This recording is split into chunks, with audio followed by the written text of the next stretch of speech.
puck is dropped, and it's showtime from downtown Winnipeg. Nice pass, a shot, they score!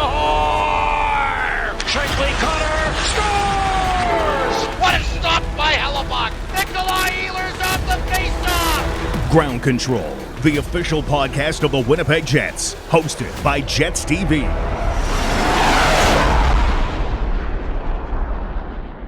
Well, hello again, and welcome back to the Ground Control Podcast, the official podcast of the Winnipeg Jets. Joined here by Jets TV's Mitchell Clinton and 680 CJOB's Jamie Thomas.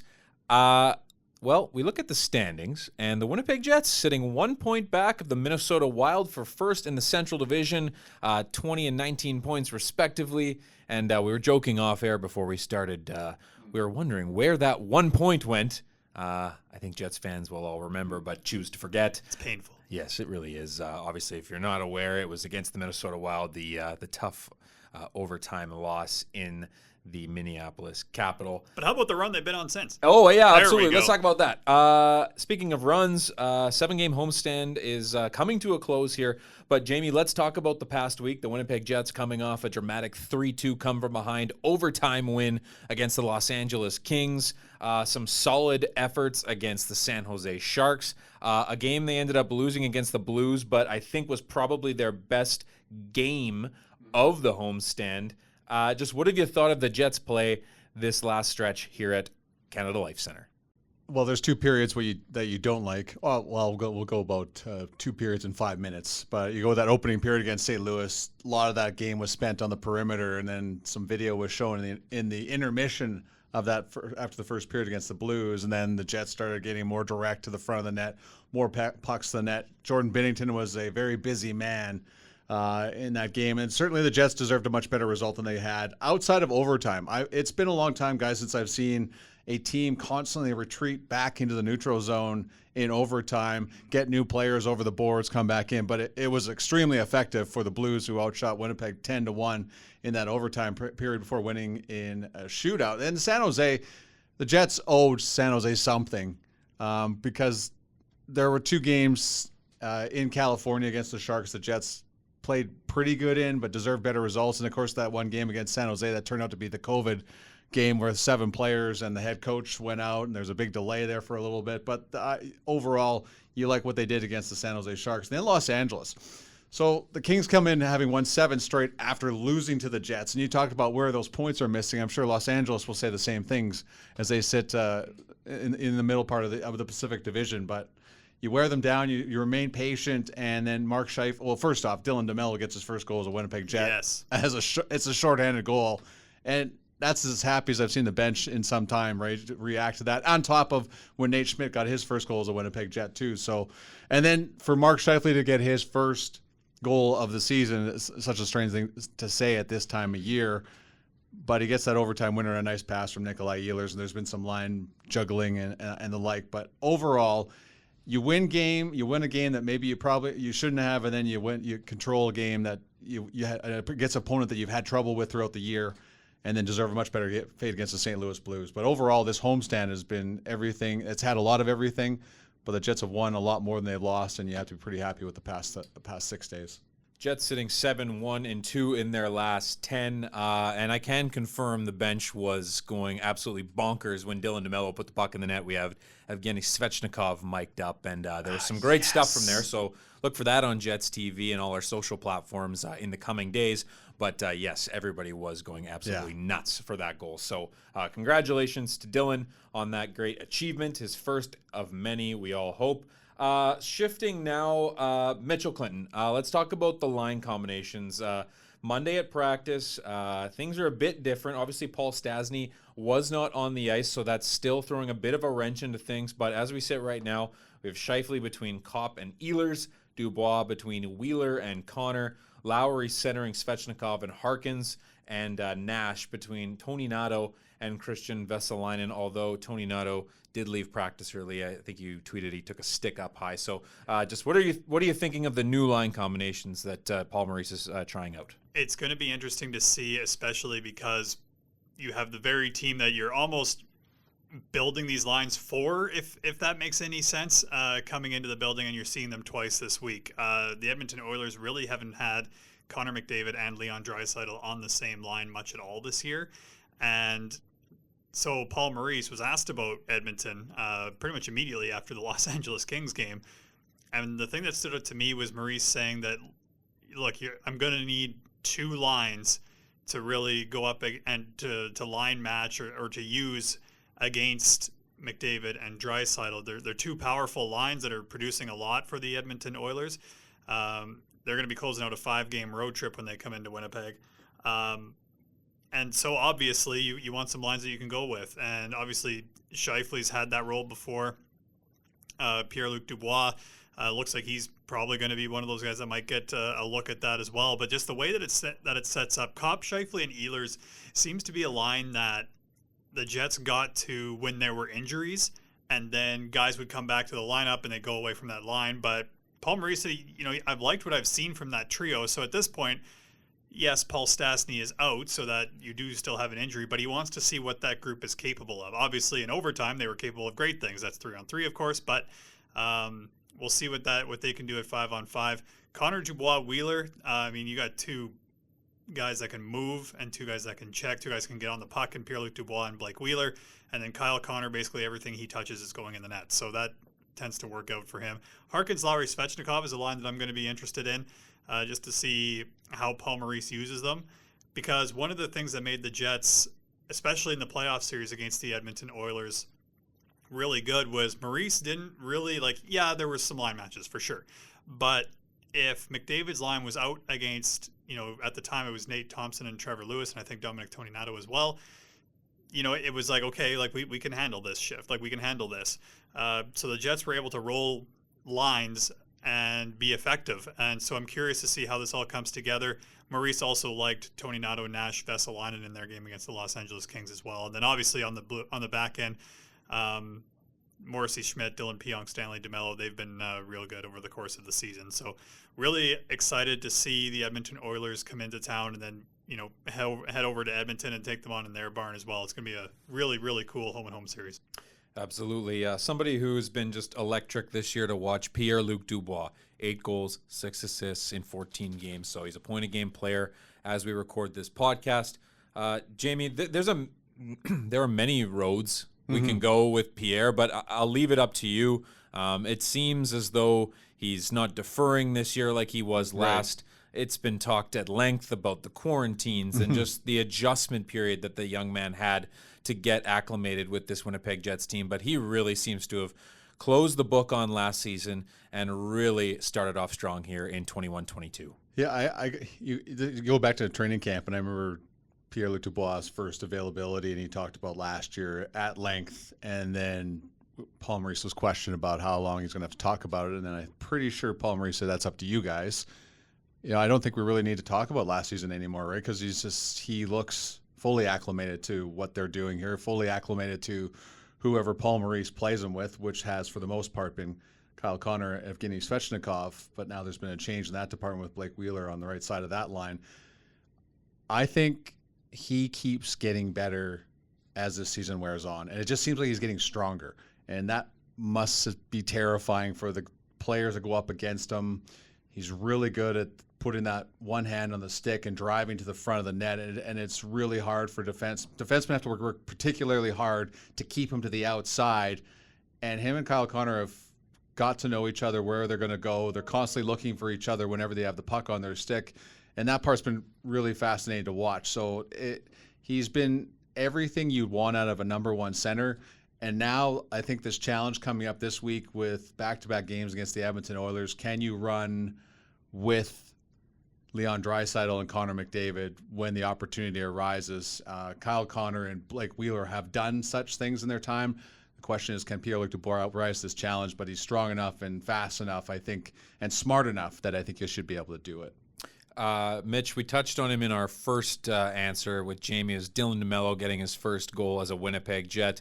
But just what have you seen from the defenseman? Obviously, right now he's sitting at a 52.4% shot attempt percentage. So when your third pairing defenseman, and I say that in air quotes, is sitting on the positive side of that ledger and only averaging about 12 minutes a night, just how beneficial is it to have a quality defenseman like him in that 3-hole that you can just rely upon, and then also play in the offensive zone. And I think that time on ice number also kind of speaks to the fact that he was able to get up the ice on a penalty kill and have the juice to get down there in time to keep up with those guys and then put the puck in the back of the net and save the game. So just what have you thought of his play this season? Yeah, really good, just steady like he always is. And obviously, I mean, like you said, we talked about it a bit, but you can tell that the bench was extremely jacked for not only the fact that now it's 2-2 in this game against the Kings, but it's Dylan DeMello that got it. The guy just comes to work, does his job,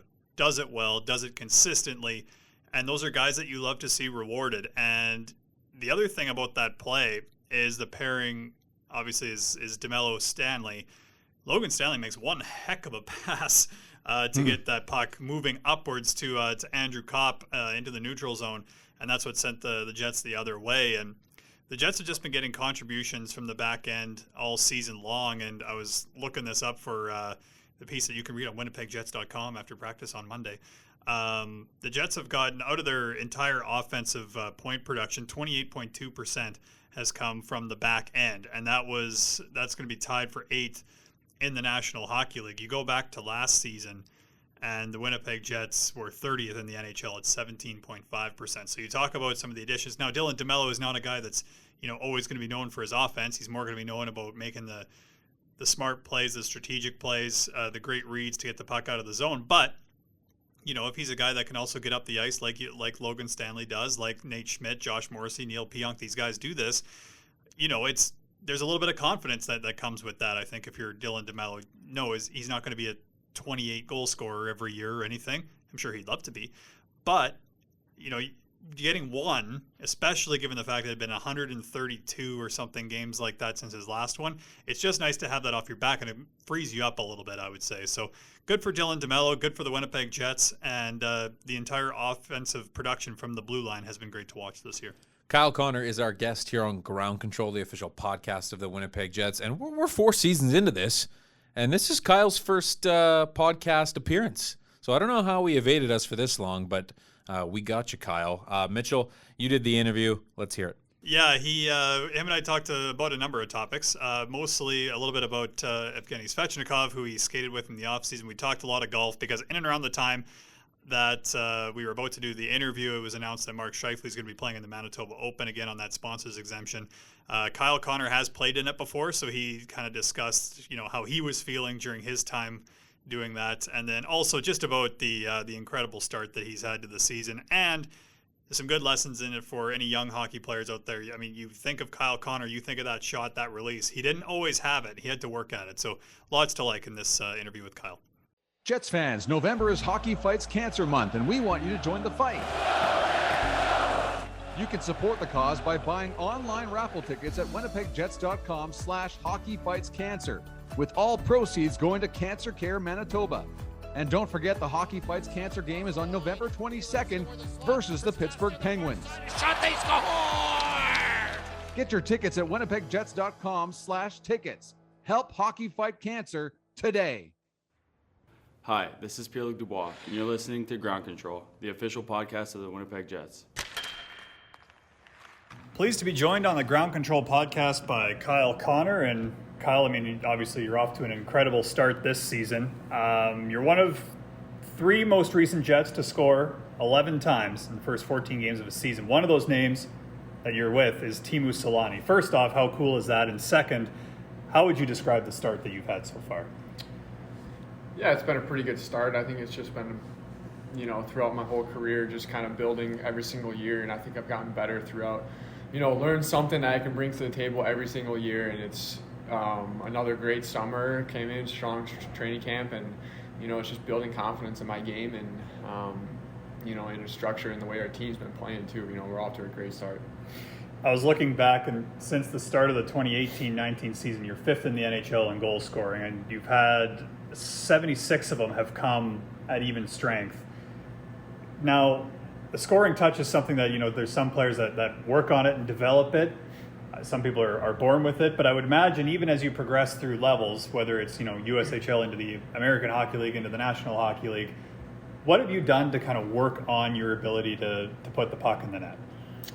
Yeah, it's definitely something that, there's for sure natural talent, but it's something I worked on for a long time. And even going back to growing up, playing minor hockey, I think, I didn't have a great shot growing up. I remember in one of my exit interviews with my coach saying, this is something that you got to work on, and so I really took that to heart. Next summer, routine would just shoot pucks, just all different types of situations, just in my garage at a net, and work on backhand, one-time shot, every type of situation. And it just develops, and over years of working on that, I think I've developed a pretty quick release from just shooting pucks. And I think as to scoring goals, you can do it in so many different ways. That's what makes the best goal scorer so dangerous. Is it's Ovi on a one-timer, but he gets to the net, he deflects pucks, and he knows where to be. And a lot of it has to do with the hockey sense too. I think that's something I take pride in. I think I do really well, is just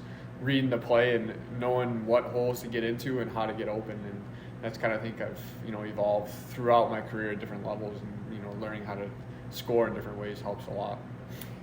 That's the lesson for if there's any young kids, young hockey players listening. I mean, it's something that clearly even some of the best in the world like yourself have had to work on over and over again, and they keep improving that craft. So good lesson there.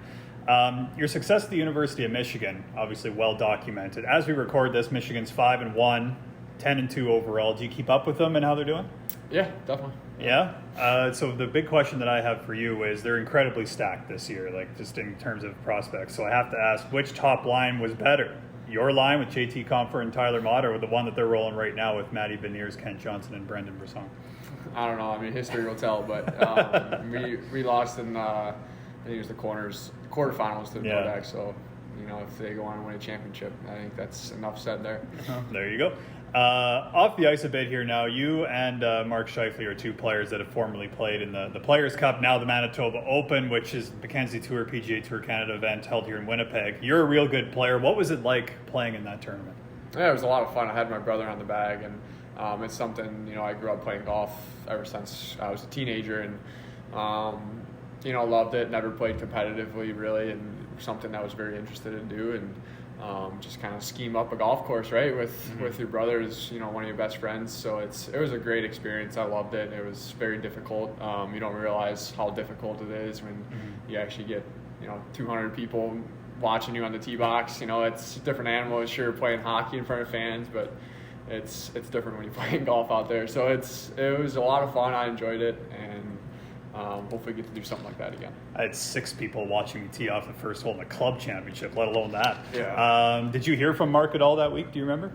Or afterwards? I'm sure we were talking, Yeah. and I don't remember though. Mark it was announced just today as we record this that he's getting his second crack at it, so you'll have a chance to fire back at him. I'm just curious, one of the things that he said that stood out was he's never been so mentally exhausted after a round of golf as he was his first round there. Did you find it the same? Because you were like you said, it never played competitively, and then all of a sudden, you're playing the tips at Southwood's like 7,200 yards or something like that. She was playing like 75. It was, you play 75 and you get a couple of holes right into the teeth of the wind. It's tough. But no, I'm interested to see how Mark's going to shoot. He's gotten a lot better since, he plays every day in the summer pretty much, and just speaking with a guy who's played him the past 5-6 years, I'm curious what he's going to shoot. Last golf question for you. What's the favorite course that you've ever played? You mentioned you've played since you were... Yeah, no, I played Whistling Straits a bunch. Really, really fun course. Obviously, because the Ryder Cup, and they have a ton of golf events there, so it's really cool to see, what type of shots you hit. Also, pretty fortunate to play Muirfield, Jack Nicklaus's course down there. And then there's a place in Arkansas, Alotian Country Club down there. It's really nice. It's they say it's like Augusta down there, but the facilities were top notch. That's nice. probably one of my favorite. Cool. Last one for you. I remember in the preseason you mentioned that you had skated with Evgeny Svechnikov before in the off season. Andrew Kopp mentioned he's done that as well. We just had him mic'd up for the win over Los Angeles, so there's a little tease for what the fans can be ready for. But what can you tell us about Evgeny off the ice and what it's been like having him on the team this year? He's a really good guy. He's great, for the team, does everything the right way. He plays really strong, and he's just as a player, he's got a real good shot. I think he's very underrated in his hands and the way he thinks the game, and plays really hard. So he's had a great start to us, and I'm sure he's going to keep getting better throughout the year. Kyle, thanks for this. Really appreciate it. Thanks. Winnipeg Jets fans, did you know that online 50-50 tickets presented by PlayNow.com are available for all Winnipeg Jets games? That's right. Whether the Jets play on the road or at home, you can participate in the game day 50-50 draw. The winner will take home half of the jackpot, with all proceeds in support of the True North Youth Foundation. Remember to buy your tickets on all Jets game days at winnipegjets.com/50-50. Thanks so much to Kyle for taking the time to do that interview. The Winnipeg Jets this week are on the ice 3 times for National Hockey League games. They have the home and home on Tuesday and Thursday against the Edmonton Oilers. And then on Friday, they close out this week with a battle against the lowly Vancouver Canucks. They are struggling right now, and I just hope they figure it out after our game. Mitchell, just what can we expect from the Winnipeg Jets this week through these 3 games? Keeping in mind, we'll touch on the home and home aspect with the Edmonton Oilers in our next segment. So I'm going to spout off all the stats about the Edmonton Oilers. No, I'm just kidding. And just sewer Jamie. Leave me nothing. Yeah, you might have heard of Connor McDavid, Leon Draisaitl. They're 2 pretty good players. So if you're listening to this podcast before the game on Tuesday, winnipegjets.com/tickets. Come and see the Jets against the Oilers, because obviously there's going to be a lot. The rosters are a little bit different, but let's not forget, this is the first regular season meeting since that playoff series last year. And so and Brendan Dillon mentioned it, like Edmonton's going to have a little bit of jump. It may be the end of a road trip for them, but they haven't forgotten. It was 3 overtime games in that series, so it was a real tight one. And if you're on the losing end of that, I mean, I remember in 2018, the first time seeing Vegas after the Western Conference Final, it's like I wasn't even on the ice, and I'm like, all right, let's go. You know what I mean? So for Edmonton, I'm sure it'll be the exact same. Then, of course, yeah, like you said, the Jets will go back to Edmonton. They'll go on the road. That actually starts a stretch for the Jets of 5 of 6 on the road. So it'll be interesting to see, you get back on the road, you play another back-to-back. The Jets haven't had a lot of those this year. And then, like you mentioned, Vancouver's having a tough go of it right now. So we'll see some former Jets in that regard, in Tyler Myers, Tucker Poolman as well. So it will be interesting to see how the Jets match up with them. But anytime you can find a way to get some points in the standings, because that's something that I've noticed, especially in the early going. It is an absolute log jam right now. It really is. No matter what conference or division you're in. So points are at a premium. The Jets have done well to pick up as many as they have over the last little while, but it's almost like, well, I guess we have to keep this pace up to even hold our spot, let alone gain any spots in the Central Division standings. So 3 big games coming up this week. The 2 games against the Edmonton Oilers, there's no doubt, will be just absolutely massive tilts for both teams. They're, Mitch, you mentioned it. Edmonton's going to come in here full of jam, ready to prove some points. Obviously, with the sweep of Edmonton last year, they're going to be full of it. But on the flip side of that, I feel like Winnipeg has to be motivated in a different way, but just to the same degree. I mean, they swept this team. You want to prove that you can do it again and again and again and again. So just how excited are you to see these 2 games? I'm pretty excited because there's a lot of new faces on both sides of this, and I think that can't be left out. Like, Mike Smith was such a huge part of what Edmonton did. He was so good in that series against the Jets, but he's not the main guy now. And I remember last year with the Oilers, a big part of their issues early on was the poor play of Mikko Koskinen. It's been the exact opposite this year. He's been unbelievable for the Edmonton Oilers. They've added Zach Hyman and planned him on the left side with Connor McDavid and Jesse Puljujärvi. And for the most part, Draisaitl and McDavid have been kept apart from one another outside of that stupid-looking power play that's ranking really close to about 50% this season. They are by far the number 1 power play in the National Hockey League right now. Duncan Keith's on the back end, Cody Ceci. There's a whole different look to the Edmonton Oilers right now. Warren Fogel's been pretty good for them too. Ryan McLeod scored his first NHL goal the other night. So this is a much deeper Edmonton Oilers team, I think, than a year ago, and that's saying a lot. I think Edmonton capitalized on the All-Canadian division. They weren't this team that we're seeing this year. They're a handful. That being said, they haven't played that well 5-on-5 lately, and Dave Tippett made a point of pointing that out the other night. They escaped out of St. Louis, winning 5-4. But just seeing them for the first time with fans in the building, There was 4 lights out games last year in that playoff series, and to see a continuation of maybe a rivalry building here between the Oilers and Jets is something I'm all for seeing right now. Speaking of all foreseeing, are you guys into the snow, or are you liking it? Yeah, like snow is great. I can go outside and not die. That's the best part. Yeah, I think the big thing for me is I'm all for snow as long as the roads are cleared off relatively quickly. That's my thing as someone who lives just outside of Winnipeg and has to commute in. You got a very different job than we do. That's and my as someone only thing. who had to board you after the game, yes, couldn't make it home. Yes, that is the untold stories of Jets TV. Is after the game, what was it, against St. Louis? I think it was. Yes. Yeah, so I had to stay at Tyler's place. So. Oh no, it was San Jose. Right, San Jose. Oh, yes. Yeah. Thank God it was a all win, melt or together. else it would just been a hurricane. I would have been outside. You're sleeping in the garage, Mitch. Yeah, This is exactly. your fault.